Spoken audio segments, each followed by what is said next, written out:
મતદાનને હવે ગણતરીની કલાકો બાકી છે ત્યારે ઉમેદવારો પ્રચારમાં એડી ચોટીનું જોર લગાવી રહ્યા છે અને પ્રચાર કરી રહ્યા છે।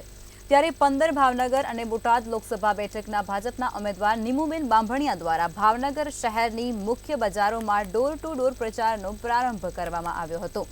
મોતીબાગ ટાઉન હોલ ખાતેથી ભવ્ય પગપાળા રેલી યોજી અને પ્રચારનો પ્રારંભ કરાયો હતો। તો આ પ્રચાર અભિયાનમાં ગુજરાત મહિલા મોરચાના અધ્યક્ષ, શહેર ભાજપ પ્રમુખ સહિતના પુરુષ અને મહિલા કાર્યકરો મોટી સંખ્યામાં જોડાયા હતા।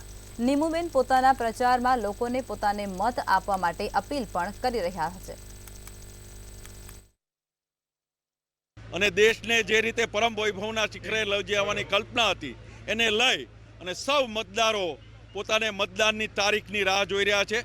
ભારતીય જનતા પાર્ટીના સૌ આગેવાનો, કાર્યકર્તાઓ ખાસ કરીને ગુજરાતમાં સમગ્ર જિલ્લે જે રીતે સંમેલનો, જે રીતે રેલીઓ, પાર્ટીના કાર્યક્રમો થયા છે એને જોતા અમને લાગે છે કે ભાવનગર 15 લોકસભા 5 લાખ કરતાં વધારે મતોથી જીતશું। ત્યારે નરેન્દ્રભાઈના નેતૃત્વમાં જેવી રીતે મહિલા સશક્તિકરણના એક નવા અધ્યાયની શરૂઆત તો થઈ જ આજની મહિલાઓ જે સ્વતંત્રતા અને આત્મનિર્ભરતાની ઉડાન ભરી રહી છે, ત્યારે મહિલાઓ આવનારા સમયમાં આદરણીય નરેન્દ્રભાઈના હાથ મજબૂત કરવા માટે ત્રીજી વખત હેટ્રિક સાથે નરેન્દ્રભાઈને જીતાડવા માટે મહિલાઓ આજે મેદાનમાં ઉતરી છે। ત્યારે અમારી ભાવનગર લોકસભાના જંગી બહુમતીની લીડથી નિમુબેન બાંભણિયા જીતે, 5 લાખ કરતાં વધારે એમને લીડ મળે એમના માટેથી આજે મહિલા મોરચો મેદાને ઉતર્યો છે।